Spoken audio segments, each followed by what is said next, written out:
میرے پاکستانیوں، آج میں ایک آپ کے سامنے یہ ہنگامی جو میڈیا ٹاک کرنے لگا ہوں، یہ ایک ایسی خوفناک اور دردناک اور تکلیف دہ چیز ہے کہ میں سمجھا یہ انتظار نہیں کر سکتی کل کے لیے۔ میرے ساتھ جاوید علی بیٹھے ہوئے ہیں، ایک طرف عثمان ڈار جو ہمارے سیال کوٹ کے پریزیڈنٹ ہیں۔ میں ذرا اب آپ کو صرف بتانا چاہتا ہوں کہ یہاں ہو کیا رہا ہے اس ملک میں۔ میں اپنی قوم کو آگاہ کرنا چاہتا ہوں کہ پاکستان کو کس طرح ایک بنانا ریپبلک بنا دیا گیا ہے۔ نہ یہاں کوئی قانون کی فکر ہے طاقتور کو، نہ ان کو فکر ہے اپنے آئین کی۔ ہمارا جو آئین ہے اس کا آرٹیکل 14 وہ واضح طور پہ کہتا ہے کہ ہر انسان کی عزت کی حفاظت کی جائے گی، ہر انسان کی ڈگنیٹی کو پروٹیکٹ کیا جائے گا۔ یہ ہمارا آئین ہمیں حق دیتا ہے۔ لیکن جو یہ جاوید علی سے ہوا، یہ میں اس کے منہ سے آپ کو سننا چاہیے کہ اس انسان سے ہوا کیا، اور میں اس کے بعد آپ کو بتاؤں گا یہ جب ختم کر دیں گے کہ یہ جاوید علی تو ایک آدمی ہے جو سامنے آ گیا ہے۔ یہاں اتنے لوگوں کو انہوں نے جب سے ہماری گورنمنٹ گئی ہے اس طرح کے بیان دلوانے کی کوشش کی کہ یا ہمارے MPs MNAs جو تکڑے وزیر ہیں ان کے خلاف دو، یا ان کے اوپر ویڈیو فلم بنا دو، یا بلیک میل کرنے کے لیے ان کی کوئی آڈیو ٹیپس کر دو، یا ان کے اوپر کوئی کرپشن کے کیسز بنا دو بلیک میل کرنے کے لیے۔ صرف ایک ان کا مقصد ہے کہ کسی طرح تحریک انصاف اور عمران خان کو کمزور کر کے ان چوروں کو پھر سے الیکشن جتا دیا جائے۔ اب میں جاوید علی کی انٹروڈکشن کروا دوں۔ ان کو عثمان ڈار نے جو کلاس 4 ہوتی ہے، جو کلاس 4 کی نوکری ہوتی ہے، وہ نوکری دلوائی سیال کوٹ میں۔ یہ خود بتائیں گے کہ ان کی نوکری ایک چوکیدار تھے، چوکیدار کی نوکری تھی۔ ان کو اٹھایا گیا، پولیس نے اٹھایا، اور اس کے بعد نامعلوم افراد نے اٹھایا، اور اب ان سے پوچھے، ان کی زبانی پوچھے کہ ان سے کیا گیا۔ پھر میں واپس آتا ہوں آپ کے پاس۔ بولو جاوید۔ السلام علیکم جی، میرا نام جاوید علی ہے، میں چوکیدار کی نوکری کرتا ہوں ایجوکیشن ڈپارٹمنٹ میں۔ تو مجھے ادھر بلایا جاتا ہے کال کر کے کہ آپ آئیں ادھر اور آپ سیلری اپلائی کریں اور آپ کو جو ہے نا آپ کی سیلری ملے۔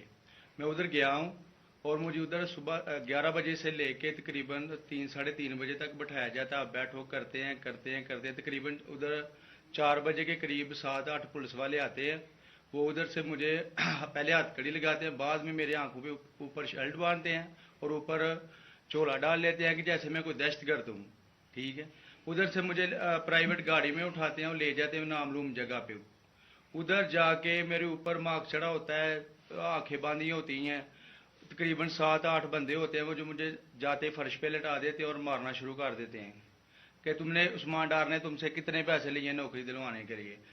میں کہتا نہیں دیے، پھر بھی مجھے دوسری دفعہ کبھی الٹا لٹکا دیتے ہیں کہ مانو تم نے عثمان ڈار کو پیسے دیے ہیں، کانٹریکٹر سے لے کے پیسے دیے ہیں۔ جب نہیں مانتا تب بھی مجھے کبھی سیدھا لٹکا دیتے ہیں، کبھی الٹا لٹکا دیتے ہیں۔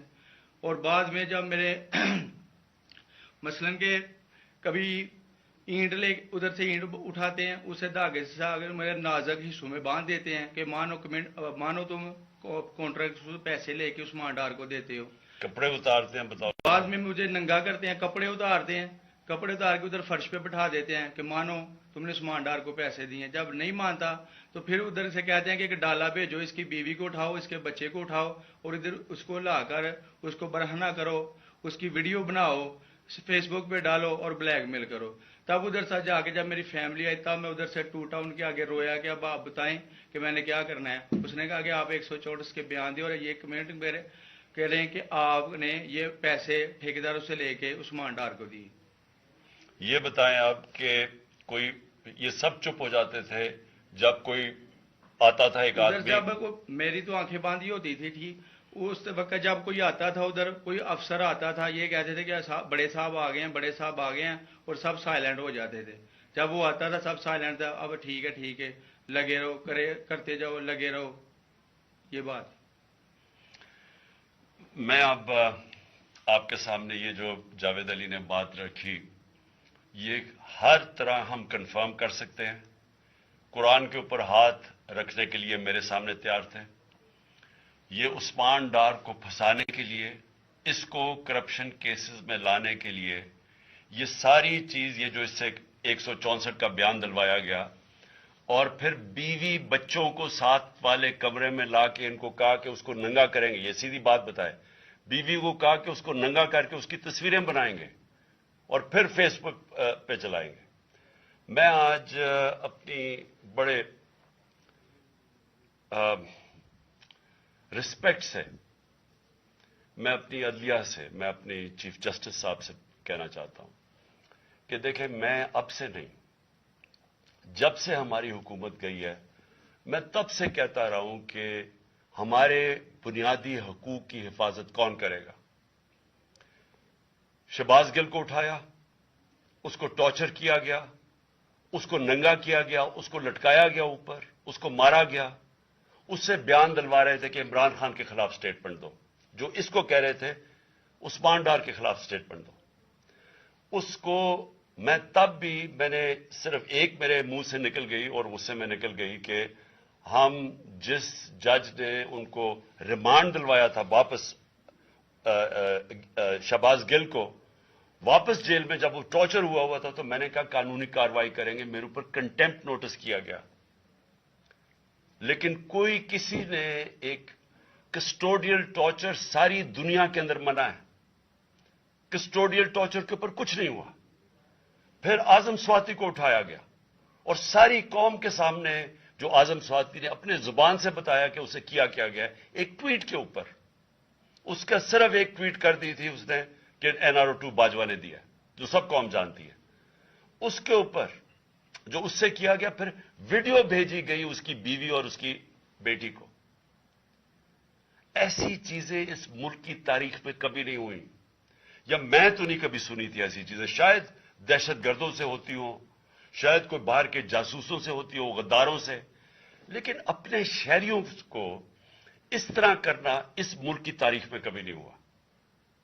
میں نے جب مجھے گولیاں لگی، میں نے تب چیف جسٹس صاحب کو پہلے مخاطب ہوا. میں نے کہا دیکھیں، جنہوں نے مجھے یہ قتل کرنے کی کوشش کیا وہ سارے اقتدار میں بیٹھے ہوئے ہیں. اس میں یہ جو ایک آدمی ڈرٹی ہیری جب سے جنرل باجوہ لے کے آیا یہاں، تب سے یہ تشدد شروع ہوا ہے. شہباز گل کا، اعظم سواتی کا، مجھے گولیاں لگی.